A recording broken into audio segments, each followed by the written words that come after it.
Hey Mountaineer fans, after a year of being stuck at home, you deserve all the latest WVU gear, gifts, and apparel to show your Mountaineer pride. Our friends at the Book Exchange are offering 25% off with our promo code BX4 Final Four. Let's cheer on all of our Mountaineer athletes in gold and blue and support local business too. Shop online at bookexchangewv.com or at their downtown Morgantown or Evansdale locations. That promo code again is BX4 Final Four.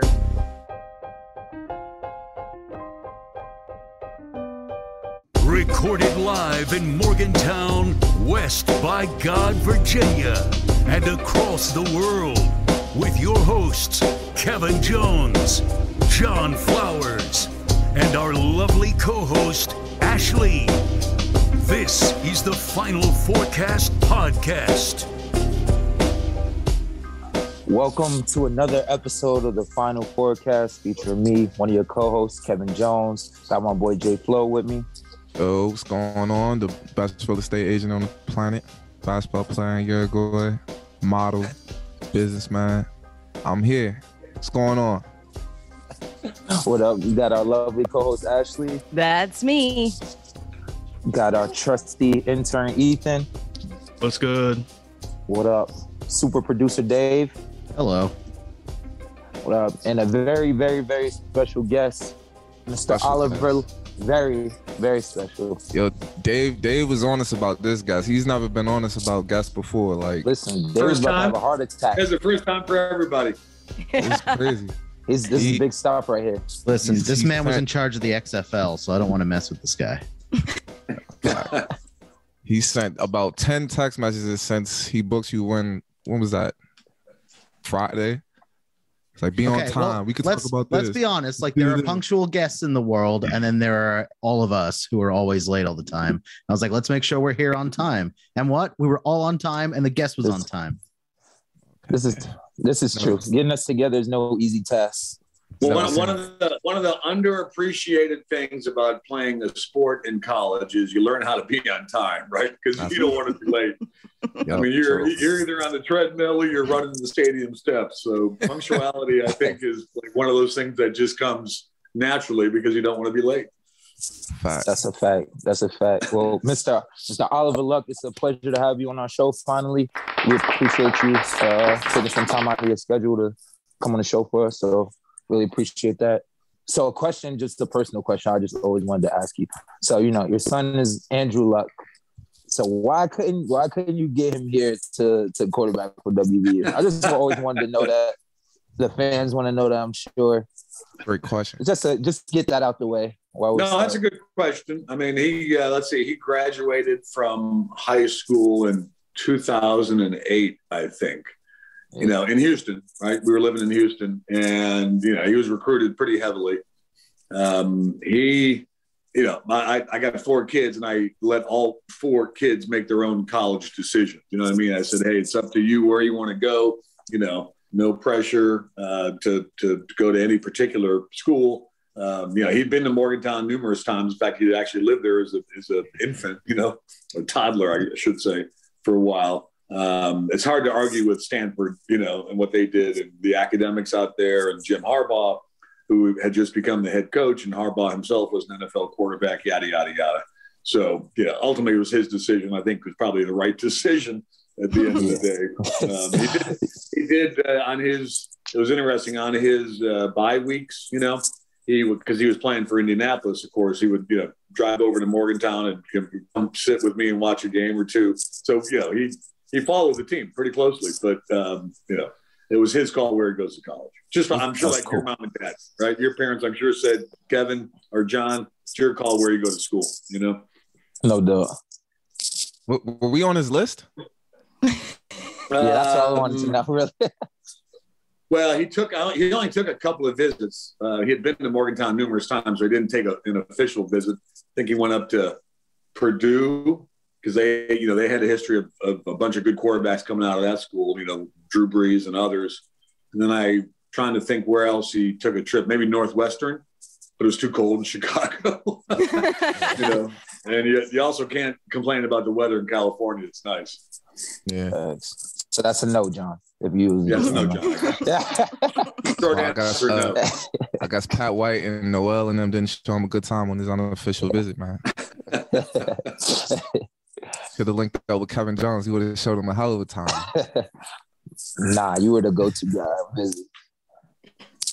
But nah, you were the AD at WVU from 2000. I was the AD from 2015, I think, through maybe 2019 or something, or 2014. I can't even remember anymore. John, I think, when did you graduate? When did you get out of school? I graduated 2011, the Final Four. Yeah, it was after your. Kevin, I think you were still playing, right? I was 2012. 2012. All right. Yeah. Maybe I can't even remember what year it was. Maybe it was like 2014. I think I started in 2014, so you had just gotten done. Okay. Yeah. Okay. Yeah. Yeah, I thought you were there for like the Final Four run and all that stuff. No, I wasn't there. I just what was the Final Four run in Indianapolis? That was that 2011? 2010. 10. Yeah. I made it right after that. That's right. I think I started like in 2011, and then spent 5 years there basically. So I think I think I was there when you were there, John, and Kevin. I think both you guys. I remember watching, cheering for you. I do. I thought you were there. I thought you were. Yeah. I thought you were part of the reason why we had like the black uniforms and stuff. Well, I could be mistaken. Yeah, I took a lot of heat for black uniforms. I don't know if that was my decision or not, but everybody said, "Oh, come on, our colors are gold and blue, gold and blue." I mean, we did the same thing in football with like gray unis and all that. They were good looking. Yeah, what's the deal with that? Like, what were people saying? Like, why did you take heat for that? Well, because there are college sports. I think football, basketball, you name it, right? Baseball. They're all very traditional. Mm-hmm. And it's something new when all of a sudden there's a different color scheme that whether it's a helmet or jersey or shorts or whatever, right? There's just always some folks that don't like it because those aren't the school colors. The school colors are blue and gold, and you got to have blue and gold uniforms. You can't have black or gray or whatever. But the trend across the country was sort of different color schemes. The school that sort of, was the epitome of that was Oregon in their football and actually their basketball too. They got some funky, pretty cool basketball unis, and they got a great floor as well at their arena. So it wasn't your decision? I may have approved it. I think, in our case, because we're a Nike school, I'm sure Nike was pushing, black and gray, et cetera. It's all tied up in the ability to produce more merch that's black and gray and, get people excited and have hugs. And the assistant coaches wear, different outfits on the bench. So, I mean, there's a whole sort of business that's tied up around alternative uniform colors. I'm sure I had to approve it, but I probably called Hug and said, "Is this what you want?" Your program. I give Shane Lyons a lot of flack for just not for falling for the people that say, "Oh, we want the traditional colorways and not going with the black uniforms anymore." You know what I mean? Like, what goes into the decision of saying, okay, we're not going to do it because it makes these certain people mad, or we're going to do it because certain people like it? Yeah, I mean, I guess I would say a couple of things. One, if Nike is pushing it, right, and promoting it, it's a partner. And, it's a pretty good company. They know what they're doing. Phil Knight's built a remarkable company. So, I think we would listen to their arguments. We would discuss it. I usually would defer to the head coach because it's a head, the basketball program is Hug's program, right? And he's got his fingerprints all on it. And if Hugs says he wants it and thinks it's a good idea, and you guys as players liked it, then, the answer was an easy one. Yeah, let's go do it. And, you're always going to get a handful of folks that complain. I mean, I got a bunch of emails from different people. I'd always respond to them and say, "Thank you very much. Appreciate it." The kids love, the black unis or the gray unis or whatever. They're not going to be a constant. We're not changing our color scheme, but, sometimes you got to do something a little bit different. Mm-hmm. Right. Yes. I thought the black uniforms looked great personally. And we've had this conversation yeah.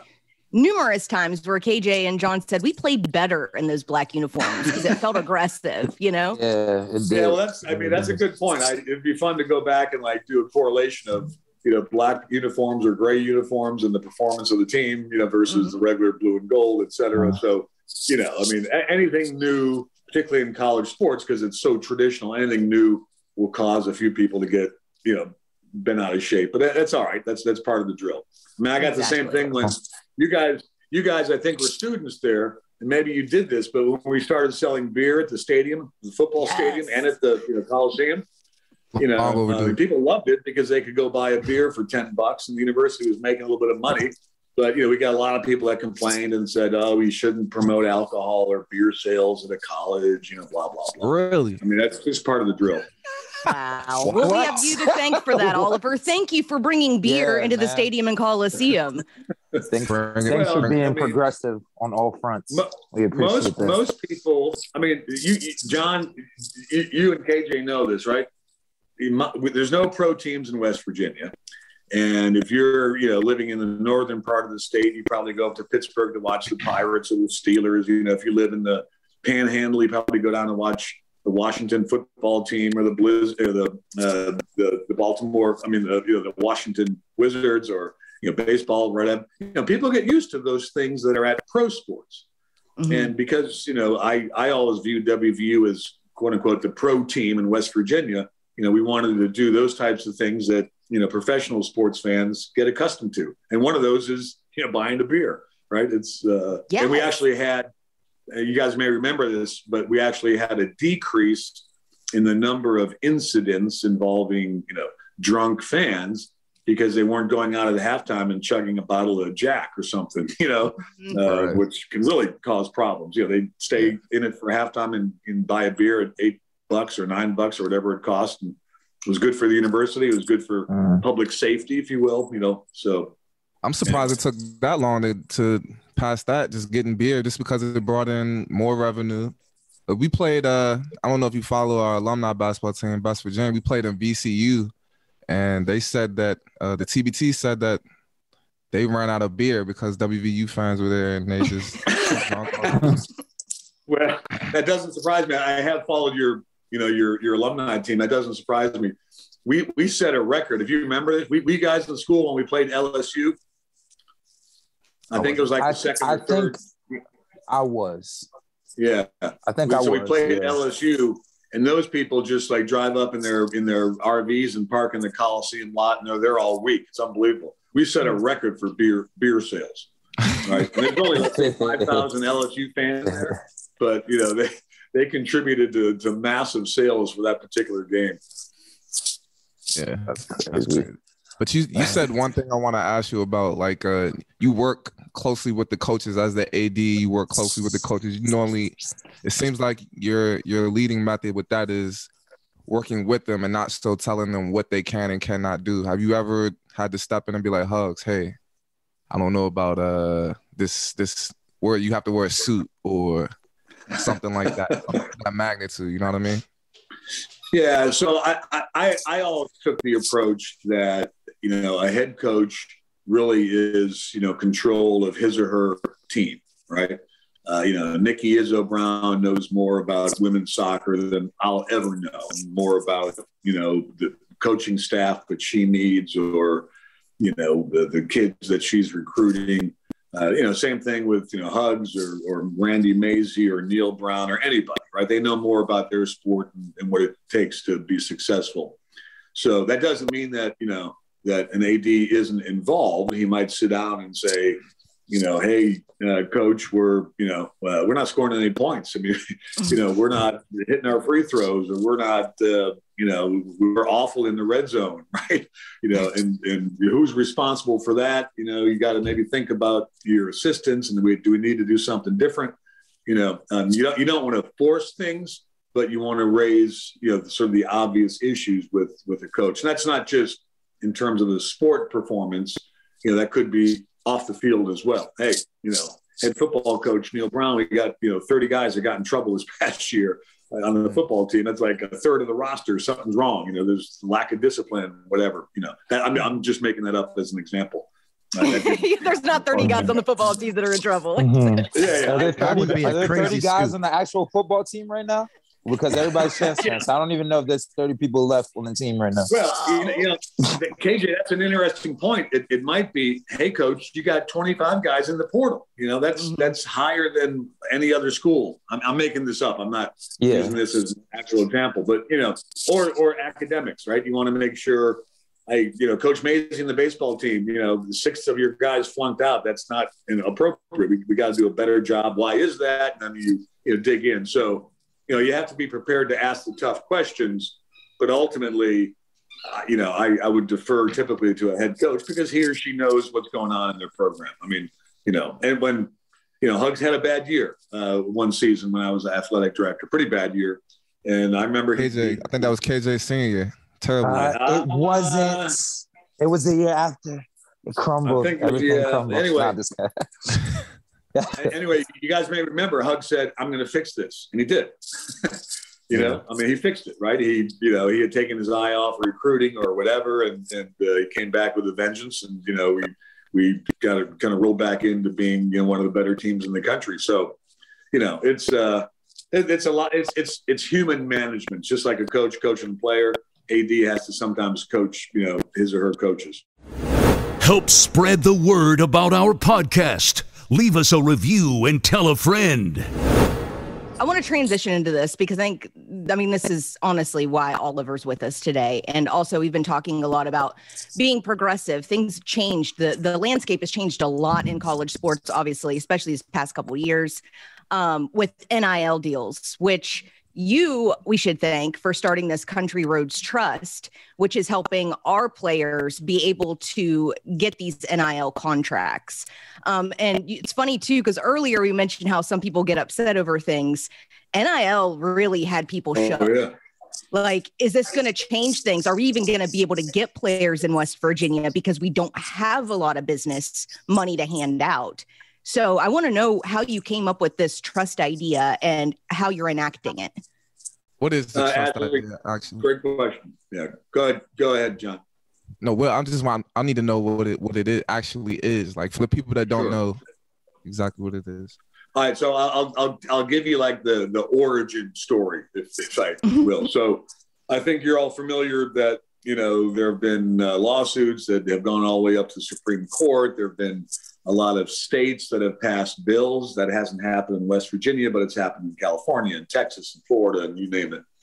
And, there's also been a number of bills that were introduced at the federal level in Congress that didn't pass, but, they were all there. All those efforts were designed to make sure that a student athlete had his or her name, image, and likeness rights and could go out and monetize those. So simply put, back when I was playing football for the Mountaineers or John or KJ playing basketball, you couldn't go down to Kegler's and sign autographs and get $1,000, right? That was illegal. You get in trouble, you get kicked off the team or put on probation or whatever. Now you can do that, right? A kid can monetize his or her name, image, and likeness. So the general rule is that the schools, the institutions, were not supposed to go out and hustle up name, image, likeness deals for their student athletes, right? They could educate the kids on what NIL is. They could remind them to pay their taxes. They could remind them to, make sure they don't, forget about FAFSA and their, in their Pell Grant or whatever. Because if you earn too much money, you give up $5 or $6 grand from the government, right? If you're on a Pell Grant. So they could do all those things, but they weren't supposed to arrange or facilitate deals for their kids. So what happened across the country in a lot of different markets, you had alumni or former players, from a particular institution. They formed private companies, and those private companies were doing NIL deals for the students. They were doing exactly what the schools couldn't do. So, in Austin, there's an outfit called the Clark Field Collective. They're out there identifying, opportunities for University of Texas student athletes. Same thing in Washington, Seattle. It's called Montlake Futures. Same thing down in Columbia, South Carolina. It's called the Garnett Trust. Same thing in Tallahassee. It's called Rising Spear.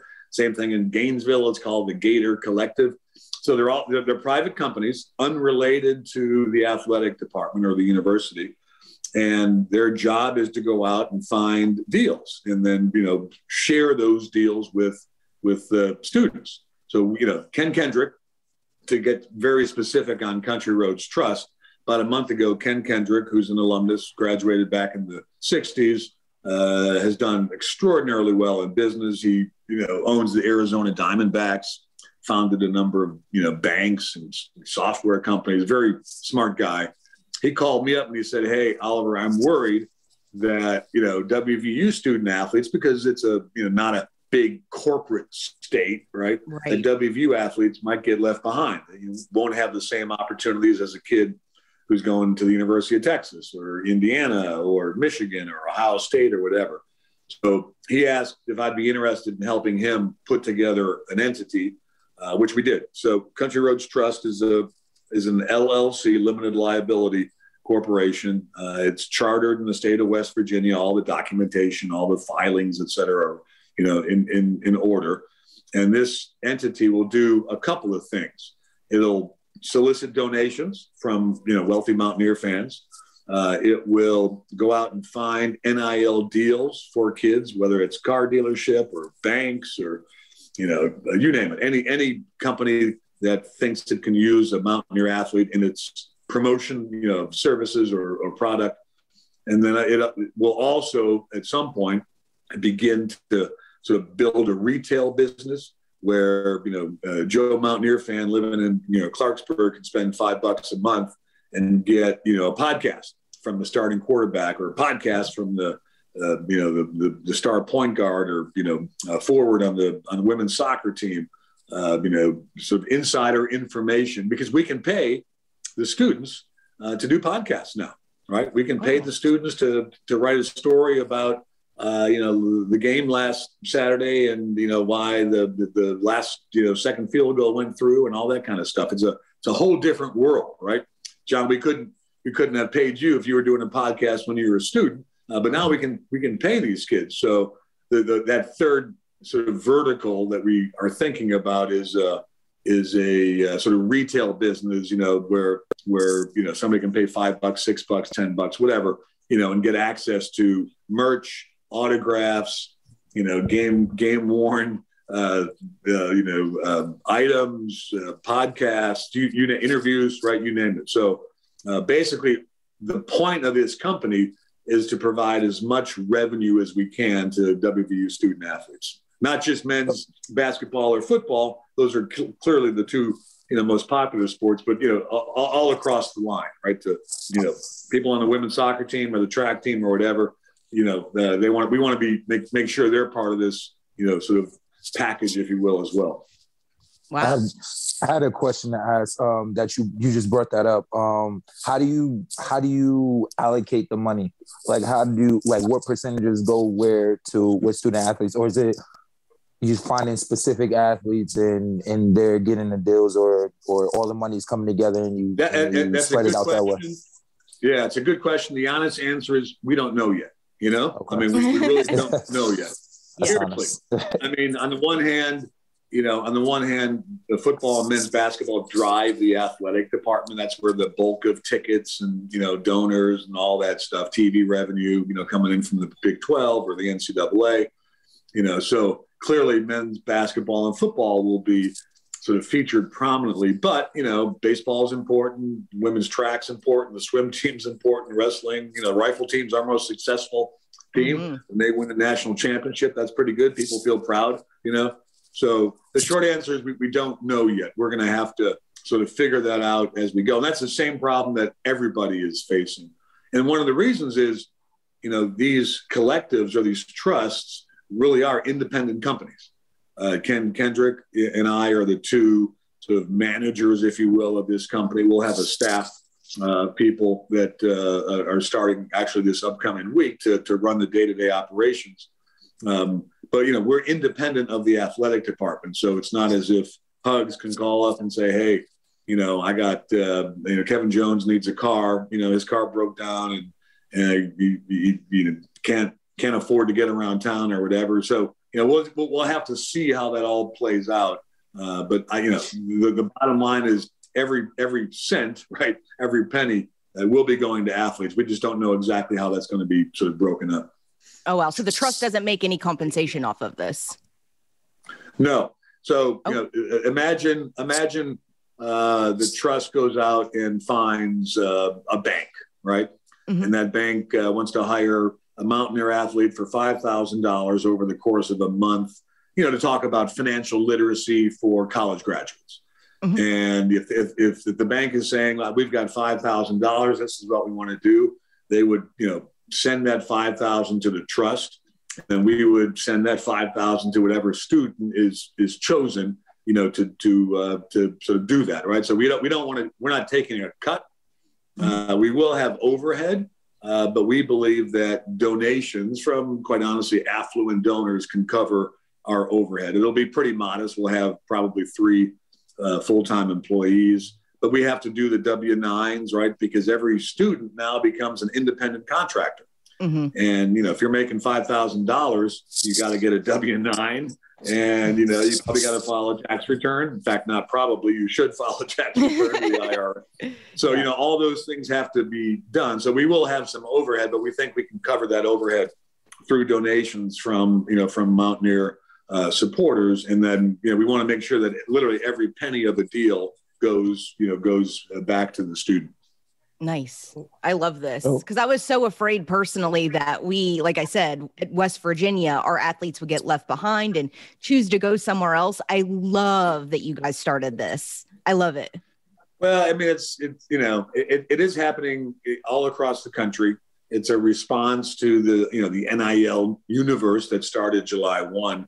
Nobody really knows where this whole industry, if you will be like 2 years from now or even a year from now. But we think it's important. We think it's critical because, it used to be, I'm assuming now, I'm assuming Kevin, Mount Vernon, talked to my buddy Lowe's Moore, who is a big figure up there in basketball. But you were thinking you had options. You had different schools that offered you scholarships. And you were thinking, okay, can this help me get to the league? Can this help me, can I get a good degree? What are the facilities like? Now, those factors are all important, but an additional factor is going to be, for a guy like Kevin, what are my NIL opportunities in Morgantown versus, going to Syracuse or going to Providence or going to wherever, Rutgers, right? Mm-hmm. So, we got to get in the game. I mean, and some people, to your point, Ashley, some people don't like NIL. They don't think college athletes should, be making money doing social media posts or whatever, and that's fine. You can think that, but it doesn't matter because the new world order is they can. And so we don't want to sit in the sidelines and watch the Mountaineers, watch Hugs or Coach Brown or Coach Maisie or Coach Nikki. We don't want to see them those coaches lose top recruits because they can make more NIL money elsewhere. Right. Yeah. That's one of the big problems that we have with the alumni events. I don't know if you know, like me and Dave and some other people, we started just the alumni basketball games all through West Virginia about 7 years ago, raise some money for charity and stuff. That's one of the problems that we have. Just joining the TBT has become bigger, in West Virginia.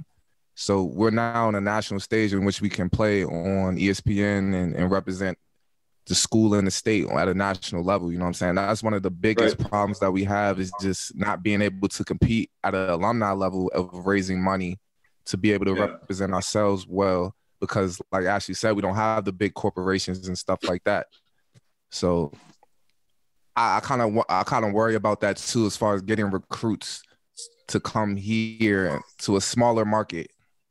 It's kind of a smaller market, but like you said, we're the only, there's no pro teams around and stuff like that. But it's just not, it seems like it's not a lot of money around.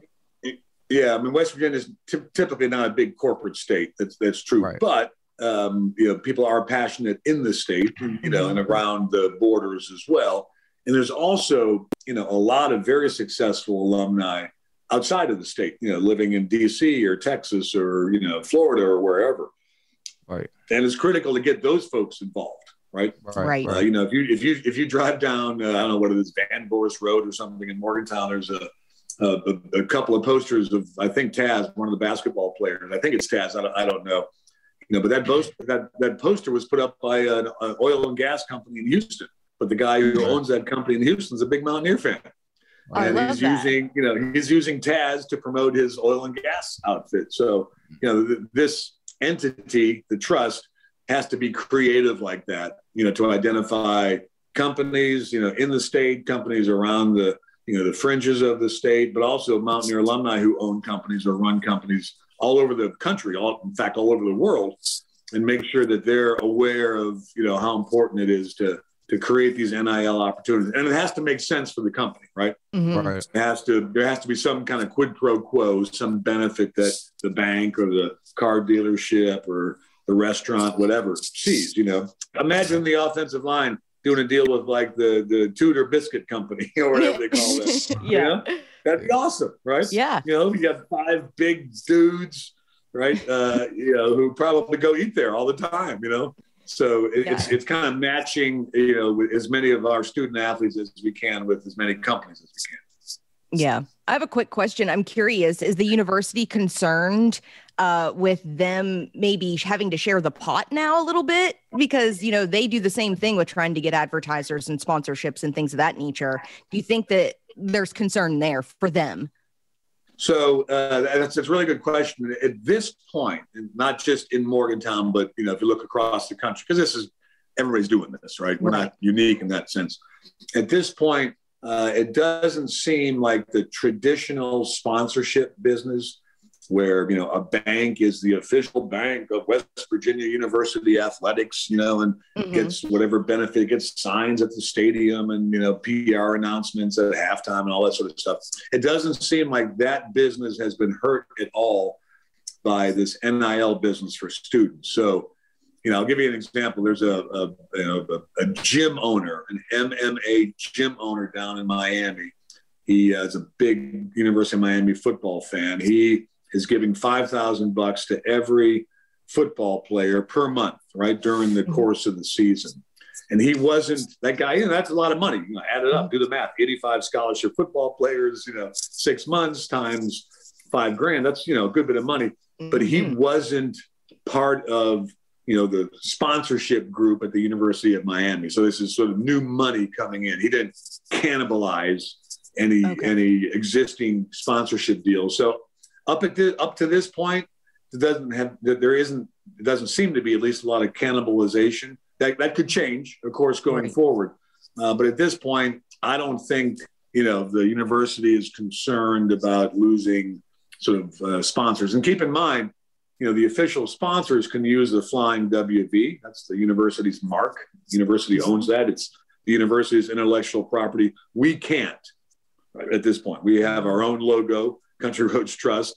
It's kind of a cool logo. Is that WVU's saying, or is that just the rule for NIL? I mean, WVU could license that to us. We'd have to pay for it. And we'd have to have that discussion. I mean, we're just getting started, so we haven't had that discussion. I see like on the billboards, not to cut you off, but I see on the billboards it's just players in like regular white T-shirts without and that takes away a little bit of the value of it. Yeah. Well, it shouldn't be a white T-shirt. It should be either a blue or a gold T-shirt. But it's the same thing. It's the same thing that the pro athletes have, right? You can't. When my son was playing for the Colts, right, he could appear in a local advertisement for a bank, let's say, but he couldn't use the Colts logo, right? He couldn't use the horseshoe because that doesn't belong to him. It belongs to the team. Now, if that bank that he was advertising had a deal with the Colts, that's a different story, But so there are some restrictions that every trust or every collective, that's what these things are being called, is going to be facing, But we can figure out how to work around those or work with the university on those or whatever. But intellectual property is important. We don't want to use something that we're not allowed to use. And we certainly don't want a student to use something that he or she's not allowed to use. Right. Yeah, this is interesting for me just because you guys are you started a company working with players that are currently playing and stuff like that. My company basically is working with alumni, specifically basketball. You know what I mean? Helping these guys navigate through becoming a pro and just entering into the real world, just having jobs and stuff like that. Like we're in the midst of building a basketball network kind of where everyone could talk to each other and could connect with each other. Because we have guys like Mike Ganzi and Johnny West and Cam Thurman, corporate guys that are in business and stuff. I feel like the guys that are playing now could benefit a lot from just talking to these guys, and we all are connected because we went to WVU and stuff like that. So that's good. That's good. Yeah. Ganzi is on our sort of board of athlete advisors. We've got about 10 former WVU athletes. Yeah, so Deshaun Butler. Yeah, so Mike's on there. Deshaun's on there. Jerry West is on there. Obviously he's had a phenomenal career. We got a couple football players: Pat White, Pat McAfee, Darryl Talley. So what are these guys? They just advise. They're on basically a committee that will advise us, give us counsel about things that we should be doing or things that we're not doing, that we're missing out on. They're all in their own way involved with, like Ganzi, right? He's working for the Cavaliers, and he understands, all this stuff and what's happening with NIL, and his kids come through the system. So it's really just a group of folks who have agreed to help us, make sure we're not missing something or we're not doing the wrong thing or whatever. Right. That's awesome. But do the kids, they have access to those guys as well, as far as like talking to them and getting? Yeah. If there's a basketball player and he thinks he needs to talk to Mike about, what life is like in the G League, or what he should he stay or, go or declare or not, whatever, or an agent question. I mean, Mike would be more than happy. Jerry would be more than happy. Deshaun would be more than happy to talk to him. You know what I mean? Right. And that's one of the big points that I wanted to, talk about and come across with the company. You know what I mean? Just as far as it's not right that when alumni graduates, they're just basically thrown out the window. You know what I mean? Like, It's like they forget about you. So, I mean, Huggins has done a great job of just making it feel like home. He's built this alumni locker room. Everyone I talked to that currently plays basketball has to pay about $5,000 to train in the summertime. You know what I mean? We have the ability to go back to WVU and do that for free. So that's a big thing. Hugs has done a great job of just making it a family atmosphere and making it seem like you always have a place to come back to. You know what I mean? And I think that's big for the recruiting aspect of things. Like we might not be able to get the big NIL deals, but you can always come back here and have a place to call home. Yeah, that's a big deal. I mean, it's happening in I know my son, he'd go to Stanford in the off season and work out there, and they had a whole locker room designed for guys who were, playing in the NFL, and they used the facilities and, use the weight room and, film facilities and whatever, right? For their off season workouts. And that's awesome because some recruit comes by and, sees 5 NFL play. Richard Sherman's over there, and right? Christian McCaffrey's working out there. That's very helpful for that family environment, Sure. And I think it's helpful that you have guys there who've been through it. And, a lot of people get advice from either their parents, friends, whatever, people who haven't gone through anything, people who haven't played the sport. But now you have guys here who actually been through the program. They've been through all the pro stuff, so they can give you more, I guess, in-depth detail about what you're about to go through. So I think that's very valuable. Yeah, Oliver, KJ is getting the guys in trouble currently. What was that quote that Hug said? Listen, read that, Ash. I can't stop being who I am for somebody else. I'm sorry. Huggins is giving the guys crap about KJ being around. It's not just me though. He's mentioned more people in it. It's not just That's true. But the exact quote was, after the last game, I said it would be really good if you guys get in that practice facility because it's open 24/7. So it'd be nice if you get in there and maybe we could get a shot off or two. So I'm sitting in my office. I hear the ball bouncing and I'm sitting there thinking, well, I got through to somebody. And I look down there and it's Kevin Jones. Come in the next day, hear the ball bouncing. I look down and it's Devin Williams. It ain't anybody who played in this game today. That's frustrating. Yeah, I mean, that's a good point. It's a good point. How's It's unfair though. It's unfair because I see guys like I'm there a lot, but then again, I don't have classes. That's my job. Is every day to be there. I have literally nothing else to do. I make my own schedule, so that's a little bit unfair. But I get where he's going with it. I do see guys. There's some guys in there who work a lot. Obviously, on every team, there's some guys who work more than others. But for the most part, I think this is a pretty hard-working team. I think, when you lose, everything goes back to you're not in the gym enough. You know what I mean? Right, and I think it's kind of unfair, but I get where he's going with it. Though. Motivation. Yeah, for sure. That's right. Well, there's nothing tougher than a coach, when you're on a 3-game losing streak or 4-game or whatever, right? How do you turn it around? And, the default is always work harder, right? That's always the default position. What do you think about the time? Work harder, work smarter, work more collectively, right? Because, basketball is the ultimate team sport. But, it's every coach is in that position. Hugs has been there many times. He'll pull out of it. I got no doubt. Oh, for sure. What do you think about the team this year, Oliver? Have you I like watching the team. We just don't have a big man. You know what I mean? Mm-hmm. And we're kind of, we're struggling a little bit without that presence in the paint. Yeah, that's true. I'm not a basketball expert, but you're a football guy though. What did you think about what Neil Brown is going through? Like right now, is he in the hot seat? If you're the AD, what do you say to a guy like a coach? Yeah, he hasn't. I guess I would say he hasn't performed like Mountaineer fans were expecting, Mm-hmm. I will say the whole COVID year was weird, goofy. And you got, all these guys. It seems like there are guys playing 6 or 7 years of college football. They never leave. So I think that was tough. It's a tough conference. There's no question about it. It's tough. It's a tougher football conference than the old Big East. Where you pretty much knew you're going to beat UConn, you're going to beat Rutgers, you're going to beat South Florida or whatever. But Neil's, I'm not sure he's on the hot seat, but I think his seat's getting pretty warm. I do like the fact that I guess we have a very high ranked recruiting class. As high as we've had for who knows how since probably Rich or Don Nealon was around. So that's a good sign. And there's this stud quarterback coming out of Arizona. High school kid who's enrolled mid-year, and you can't expect too much from a freshman, but he's a pretty talented player. He was like Arizona Player of the Year, so I've got some high hopes for him. But as an AD, what do you say?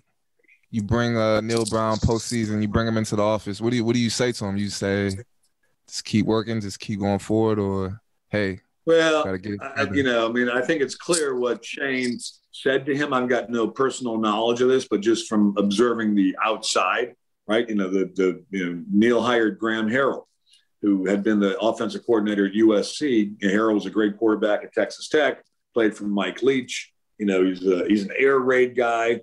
He's done well wherever he's been. He was offensive coordinator at North Texas, and they, I think, set a record for, offense, et cetera. USC did well. Their problem was they couldn't play defense. Right.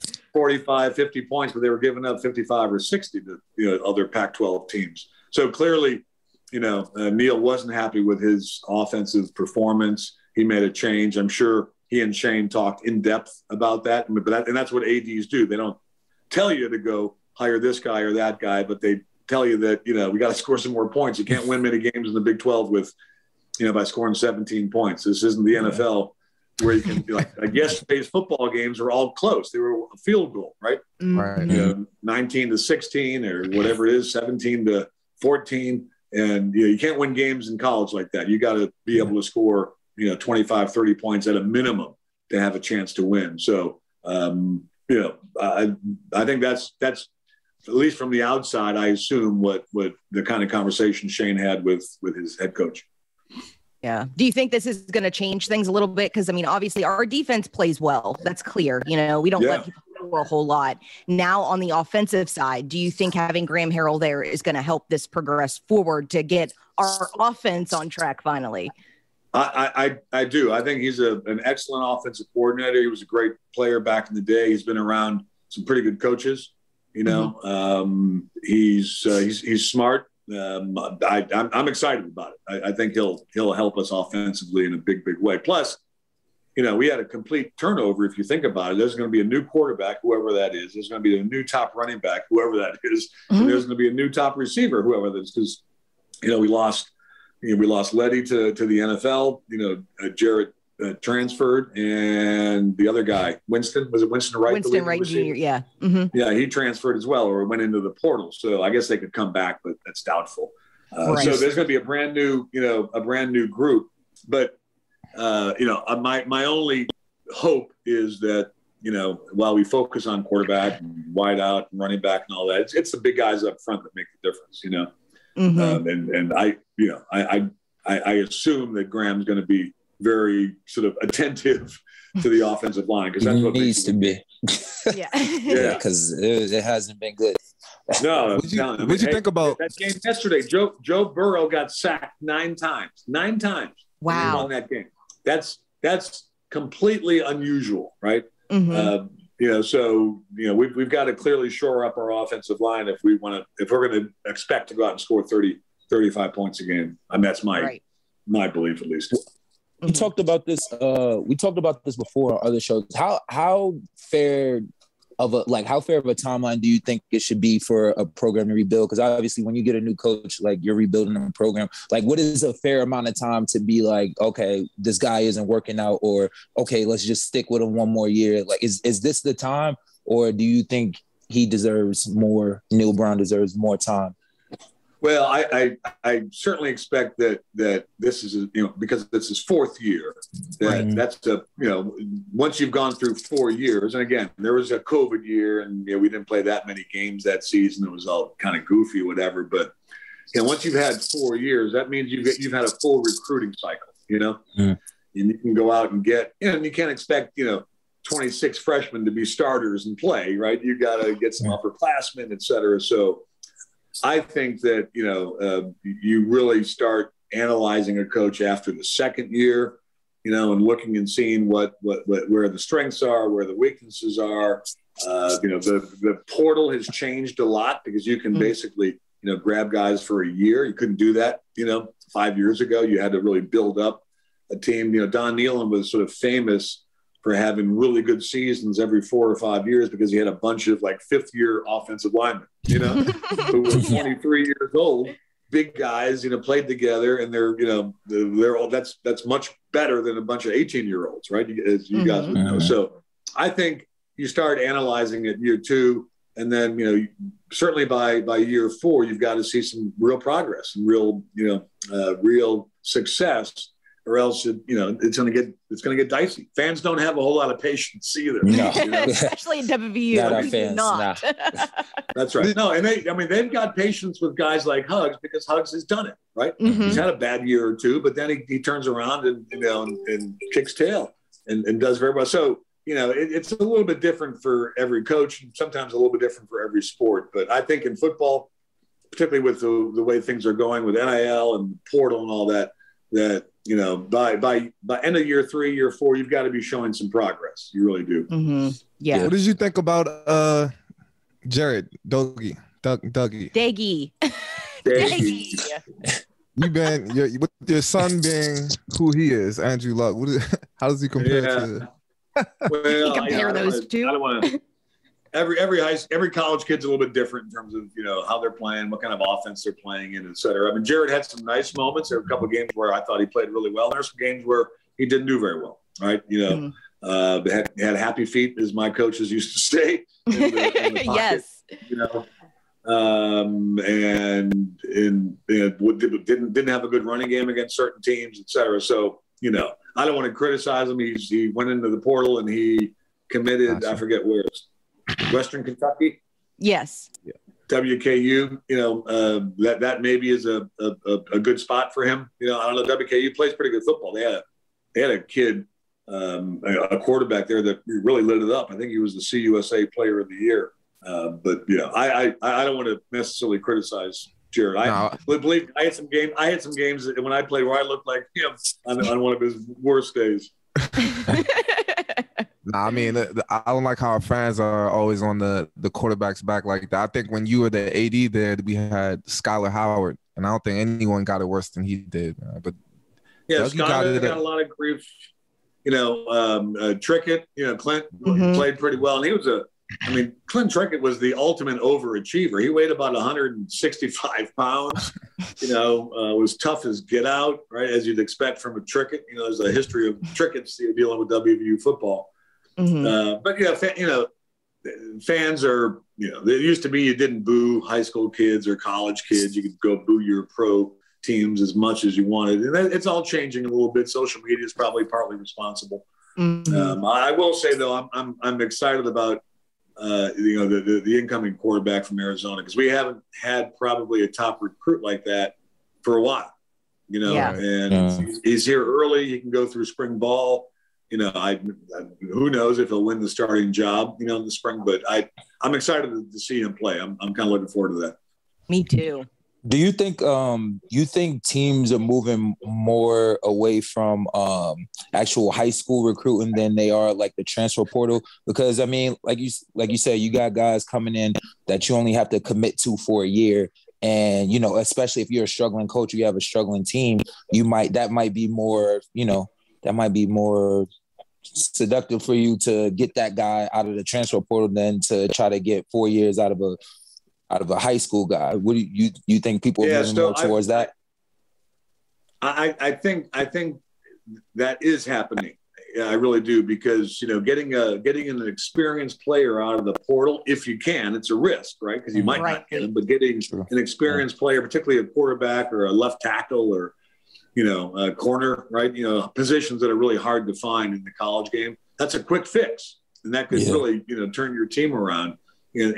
Somebody told me who's one of these high school quarterback, private coaches that kids work with, that there's a lot of good high school quarterbacks that, aren't being recruited because they, take 2 or 3 years to develop. Like hardly any freshman quarterback, true freshman, is really ready to play. I mean, it takes a while to adapt to the speed of the game and the complexity of, the playbook and all this other stuff. So, there very well could be fewer high school kids, 4-star or 3-star quarterbacks getting recruited, and more coaches trying to find a quarterback out of the portal for a year. I don't know if anybody's collected the data yet, but that's, at least anecdotally, is what I've heard from some of the folks that are around high school quarterbacks.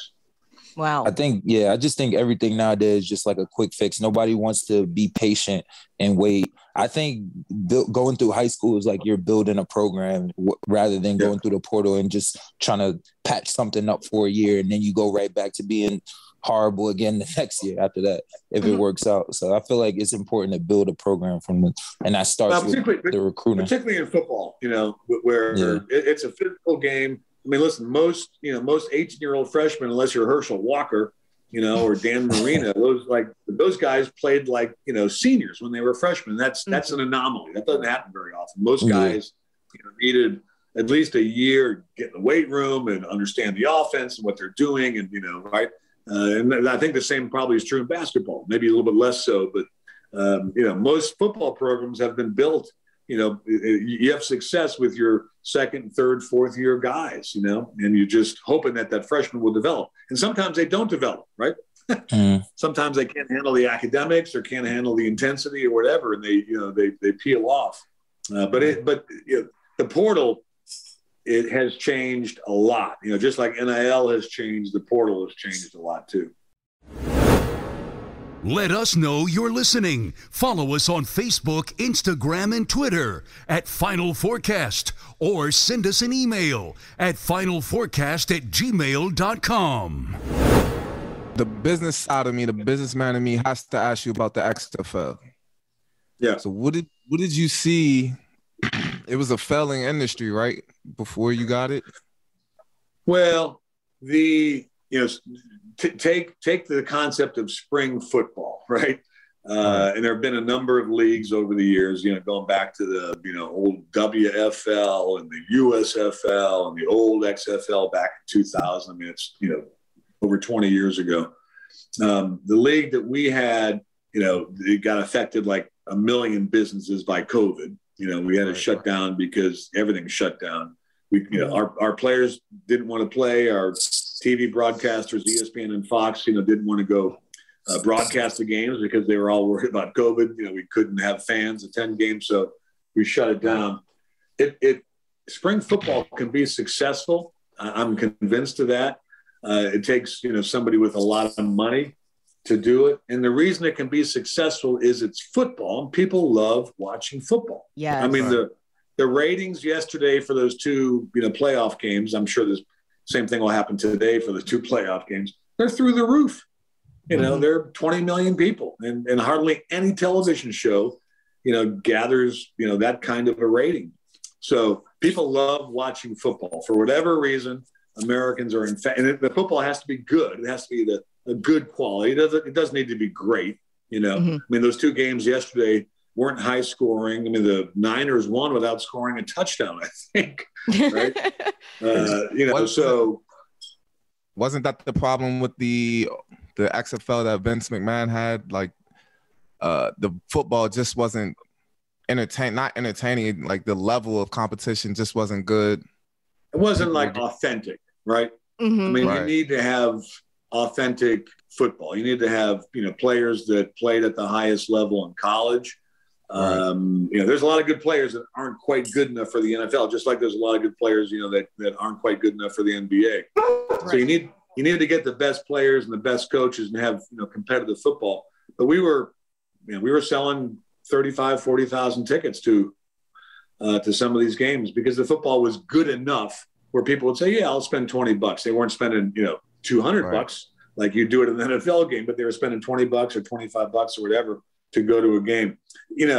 I'm convinced that a spring league will work because people like watching the sport of football. And as long as that quality is good enough, you can make it work. It's different. I wouldn't say that there's any other sport that's in that category. Football has become our national pastime. Right. And there's players that don't make it to the NFL that have a huge following in college, like a Pat White or a Noel Devine that could have played in this league. You know what I mean? And I think that would have been great for ratings for you. You know what I mean? But and the great thing about football is, you don't have to run sort of a pro style offense, like a lot of NFL teams do, like the Steelers do with Ben, or the Buccaneers with with Brady or whatever. You can run a wishbone and still score a boatload of points. You can run the read option with a guy like Pat. That's exciting. So there's ways to integrate sort of different systems, I think, in a spring league that it would be harder to do in the NFL. I mean, you can't be a running quarterback in the NFL. You ain't going to survive very long. You're going to be out in a couple of years, right? So, but you can do that in a spring league, so there are lots of ways to score points. That's true in probably a lot of sports, but I think it's particularly true in football. How do you go about paying these players? What's the most that players can make in the new XFL, the Oliver Luck XFL? So what we found is that good players are willing to play for sort of $2,000, $3,000 a week, right? And it's a short season, 10 games. There's 3 or 4 weeks of a training camp to get ready. So assume it's sort of a 3.5, 4 month thing. So players will play for that. They'll play for that level of money because the real reason they keep playing football is to have an NFL opportunity, right? Right. These are all guys that were in NFL training camp. May have stuck around for a year, may have been on a practice squad for a year, got cut, got picked up by somebody else, got cut again. They're willing to play for relatively modest money because, they think, hey, if I play well and, if I'm an all-star or whatever, I get more tape and NFL coaches will see me. I'll get invited to a training camp. And maybe this time, the third time I'm in training camp, I'll actually make the active roster. And then you're getting paid minimum, which is pretty good money. So, it's not just you're playing for the $2,000 or $3,000 a week, but you actually have this opportunity to go back into the league for a year or 2 or 3 You know, you only need to play 4 years to get your pension. So a lot of guys, a lot of guys are working hard to make sure they get that as well. So for that idea, that kind of sounds like the G League in basketball, like kind of like it could be a pipeline to the NFL. Or were you more thinking that like if you did create a star in the XFL that you wanted to keep him there, or did you not mind if he was like, okay, I killed, so I'm going to try to No, we thought success. We thought success for us was a guy getting signed by an NFL team. Okay, right? Which means we lose him. You know, he might come back the next year if he's not on their NFL roster. But we said to ourselves, success is a guy getting signed by the NFL because that's what that guy wants. And the more guys we can send to the league, the better off, the more attractive we would be to other players. Right. Dope. I love. So we had a player. Kenny, I think his name was Kenny Walker, played at WVU, only played 2 seasons there. And as you guys know, you got to be out of high school 3 years in order to get drafted by the NFL. He played in the XFL, played for the St. Louis team, was a good safety. And Kenny got drafted the 5th round by the Panthers. Wow. That was a success because he otherwise he would have sat out, his 3rd season out of high school and not done anything, but, we gave him a chance to play. So there's also some younger guys that I think would rather play in a professional league, make a little bit of money, and then declare themselves eligible for the NFL draft. But I guess the key thing is this: Americans love watching football. Yes. For whatever reason, it's become our pastime. There'll be tens of millions of people sitting around today watching the Buccaneers game and then watching the Chiefs Bills game later on today. So it's just that's the one sport that I think you can have a spring league unrelated to the NFL and still build a good business. Absolutely. Have like a fantasy XFL league. That'd be pretty cool. But yeah, Oliver, thanks for coming on, man. We don't want to waste too much of your time. Our producer's telling us wrap it up. It's giving you this. No, I'm just always cognizant of taking up people's time, and we'd love to have you back. So we don't want to bore you to death on this one, Shut up.